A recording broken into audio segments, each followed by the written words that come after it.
Our accountant herded us towards something more budget-appropriate, slumped in the yard. When the British Motor Corporation was formed in 1952, Austin got going on two main projects. This is the A50 Cambridge, and this is the A90 Westminster. Fairly similar to the untrained eye, but apparently only the door pressings were the same.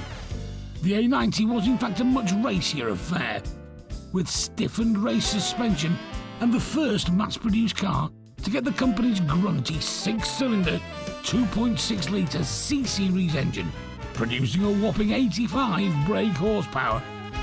It was strong and quite fast for its day, topping out at nearly 90 miles an hour, but this model was a flash in the pan. 2 years of production and it was all over. I like a good Westminster because they're built like a tank, aren't they? This particular one's had quite a bit of time on some competition work, and I bet it does it really, really well.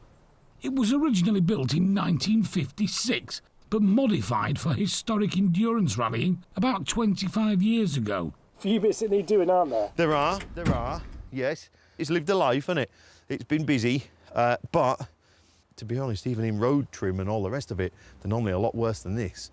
Generally speaking, I think it's lovely, and there's so much fun to be had out of that car without breaking the bank. Paul seems to have forgotten that we're quite capable of doing that just at the auction, but we'll try not to overbid. 1954 Austin 6 Westminster. Lots of interest this week because he's prepped up for some rally events, either endurance or road rally or Targa events. There we are. And what Here we go. This is going to be. Loads of there interest. We are.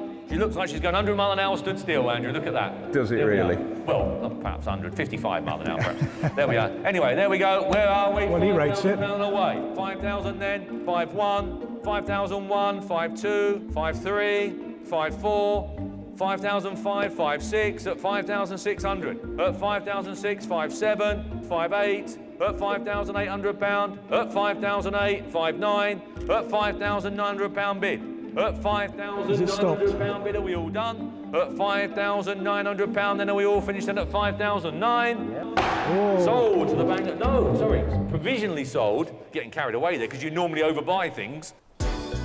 He's not wrong, but this time we somehow managed to bargain a price £2,000 lower than the asking. We've decided to send our 70-year-old Westminster to Charlie Gabb, just outside York. He's prepped more than 50 rally cars and competed in countless stage events, including the famous RAC, occasionally with the wheels touching the ground. We've bought a rally car. Yeah, he brought what I'd call a Targa car. It's not a stage rallying car. This type of event, for generally older cars, historic cars, is more on navigation. It's a bit of a tank, isn't it? Is it a good tank, do you think? Yeah, it's a good, strong tank. Yeah, it is rear-wheel drive, so you probably can slide it about a bit. It's got a big, powerful engine, but then again, it probably weighs twice as much as a Mini. We're told the engine runs, if you ask nicely, but the clutch is currently stuck. In theory, though, it shows promise. I know the engine's been gas-flowed, it's got a cam in it. It's been what? Gas-flowed, which is basically modifying the cylinder head, making it smoother so the gases can get in and out easier. That's what I thought. Yeah, it's got a large radiator, big exhaust manifold, side exit exhaust. And this is all good stuff for a rally car then? Yeah. Inside, the trip meter measuring distance. There's a proper time clock as well. You know, proper professional ones, not cheap. It's got a master cutout switch, which is good. Turns the fuel pumps off, turns the engine off, everything. They're probably good seats, but the material's all coming off them. It just looks terrible. That's important. And those are basically the two options for what lies beneath. This car could still be shot through with corrosion.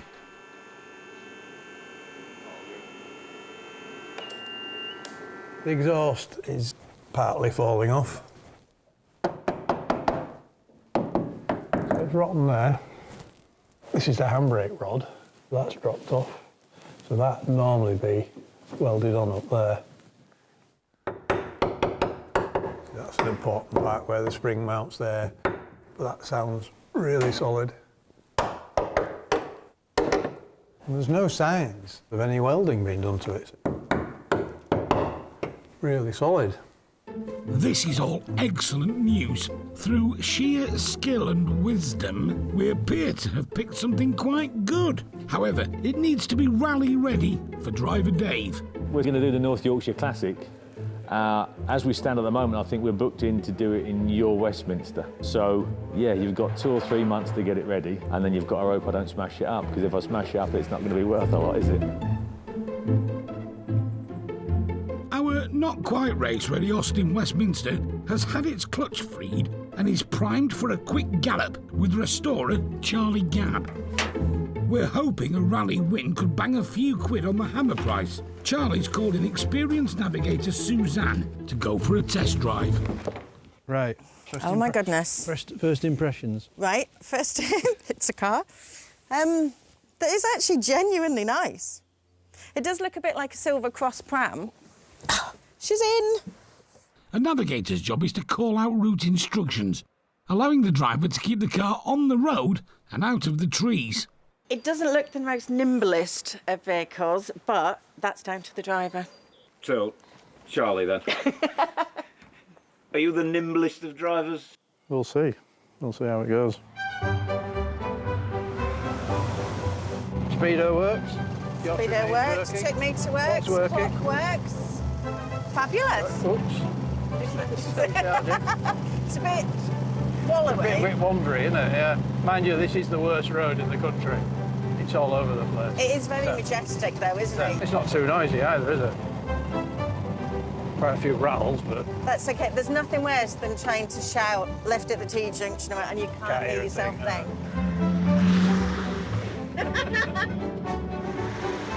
What else can we try? Washers.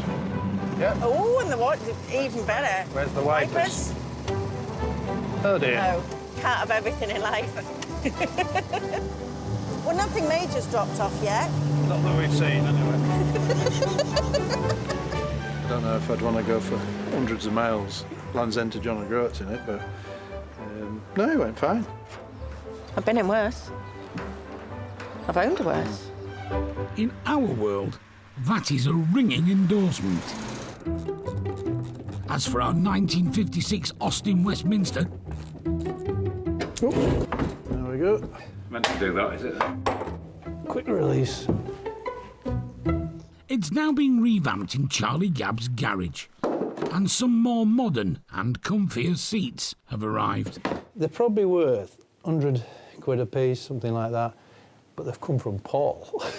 So that's up to you and him to do a deal. Oh, we're doing a deal now, are we? That's Paul, as in Paul Mathewson. It's whatever Paul decides to charge you for them, but they're probably worth £100 a piece. You know, they'd be £300 or £400 a piece new. Believe it or not, interior decor is an issue with a rally car. It looks horrendous under here, but the carpets will go back. It's got to have carpets in, as far as I'm aware. Sorry, a rally car's got to have carpets in? Well, this is the thing, you see, John. This is a Targa rally. The different rules, they have to look like... Next thing you'll be telling me we need some curtains. Yeah. You can sort of have what you want as long as the carpets. You can have shag pile if you want, mate. But as long as it looks like a carpet. They've got to look more like a standard car. So there's certain things that a rally car has to have to get past this scrutineering stage? This is it, yeah. So we need to talk to a scrutineer? Yeah. We need to talk to a scrutineer. He'll tell us exactly what we can and can't have in this car for doing the type of rally that they plan to do with this. He's going to say seats, isn't he? Yeah, yeah. Today, Charlie has a visitor. And Mark Casey knows all the rules and rallying regs. After all, he's a national scrutineer for Motorsport UK. Lamps on front. Yeah, as long as there's no more than 4 forward-facing beams, unless they were fitted in period as 6. So if you had twin headlights, you can only use 4 at once. Yeah. And that's the lights. But the windscreen crack might be an issue. In terms of my side, it's not in the driver's view, and it doesn't flex on the windscreen.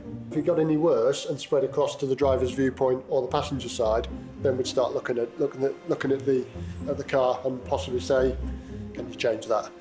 And changing a windscreen on a car like this might be a problem. It might be a problem. As we're finding out, there are rules for everything, including rear seats. If it was a fitted-in manufacturer, a seat of some description has got to be carried. But it doesn't have to be able to It doesn't sit need on to be it. fitted. So we could put it on the roof. Ideally, inside the car would be better. So whether it's with seats or just foam, our Austin Westminster could be on the right road for a rally return. It's been 4 months since we splashed out almost £6,000 on the Austin Westminster. God, finger ends are so cold. And although winter's here, restorer Charlie Gabb is still hard at it. These arms have been off, or 3 of them have been off. They've had new gaiters in, unblocked the grease nipples on 1 or 2 of them as well because the grease wasn't going through. So all these joints are greasable now. Under the bonnet, the tappets have been reset. There's a new alternator belt, and we discovered there was no air filter. But in better news, a deal's been done, and there are fresh seats for our driver Dave Mathewson and his partner and navigator Claire. You're getting chucked about in the car, aren't you? And if you're in an ordinary car seat, you're sliding about all over the place. So maybe over the top maybe for this sort of car, but as long as Claire and Dave can fit in them, we'll be all right. With the interior sorted, the bodywork's next. Just down the road in York, Ian Ellis is in charge of our Westminster paint job. If only he knew what colour it should be. I'm familiar with 80s onwards colours, but 50s, 60s, 70s, anybody's guess really. Black's the easy bit, it's the red bit I'm worried about. Ian is going to go all 21st century on this 1950s car in his quest to work out what shade of red it actually is. This is called the spectrophotometer, or commonly known in the trade as the brick. So this does what then? Right, so this looks at the pigment and breaks it down into its formula so that we can actually mix this colour. So we open the little cover and there's a lens inside there. You put this onto the paint and it's measuring the colour now. Now it's told me that's the first reading, so now I'm on to reading number 2. Now this machine will identify a colour that's already available, so it might say that this is a Nissan red from the 80s. Or it might say that it's an Aston Martin red from this year. You know, we really don't know. It's as random as that, but it'll pick the best it thinks it can find and it'll give it a score. Now, the lower the score, the better the chance of it matching. So we're looking for a really low score. It's a bit like pointless, but for cars. It's no straightforward task. Each year, around 600 new car paint colours are created. It's searching now its database to see what it thinks it may be. Here we are, look, so we've got options. Ford, dark maroon. Now, also we've got a choice of Rolls-Royce, Lada and Toyota. And with a score of 0.21, the maroon Ford colour looks like a perfect match for a paint hue that was dreamt up almost 70 years ago. She's probably nearest to what the colour of the car is anyway. All Ian has to do now is to mix the recipe that the machine supplies. Well, I think it's almost a black 231. So when we compare it to the car like that, well, there's nothing wrong with that, is there? Happy? Yeah. Yeah, I am. I'm happy with that. Hey, if he puts it on rostrum, it'll be because of my paint job. Don't forget that.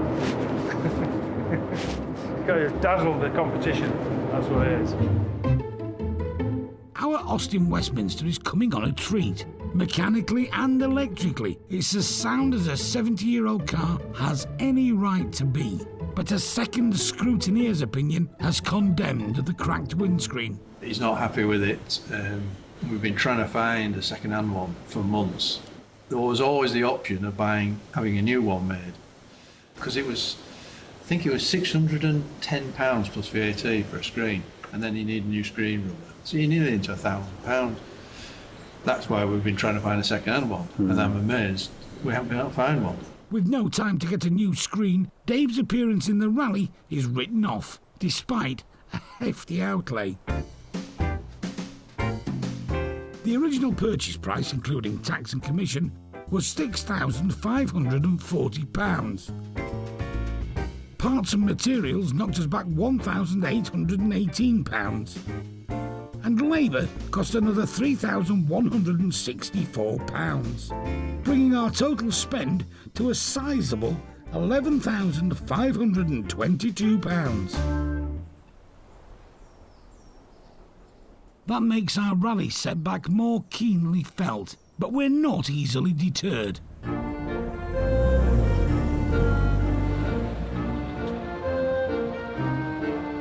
And a compromise is possible. The North Yorkshire Classic Rally, and cars of all shapes and sizes are turning up to compete. It's old blokes in old cars, reliving what we used to do when we were younger. I've been getting psyched up about it for ages, so I'm very nervous, but very excited at the same time. There are two parts today. A road section, which our Austin isn't fit for, and a high-speed off-road test, which Dave and Navigator Claire can tackle, although not as an official competitor. So this is going to go quite fast then? And a special guest is here to watch, the Westminster's former owner, Gary Preston. I think we must have done 25, 30 events in it. She was a super reliable car, take everything in her stride. Yeah, she was a great car to own and to rally. How do you think Dave will fare? I'm sure she'll be very kind to him.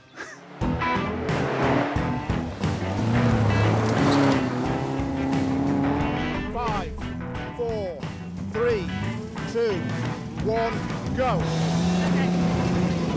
Connie, passenger door. Right, left. Driver's door. Passenger door. Driver's door 90 right. Driver's door 90 right. Straight through. Fast. H&I, straight through. Straight through. Passenger door in. Driver's door 0. Stop. We're there. What was that? 46. 46. A solid time for a car not built for speed. How do you think a 1954 Austin Westminster did? He did very well. Yeah, he did. It was impressive. It was within a second of the quickest time, so he did really, really well. He was what? Within a second of the quickest time today. Yeah, I know. It took us all by surprise. To be fair, once you get into it, it's all right, actually, isn't it? It's all right. It's quite a comfy old badge. Be good for like endurance, like long distance stuff. So we're going to go off for a cup of tea. No, I'm not, because it won't start. Hang on.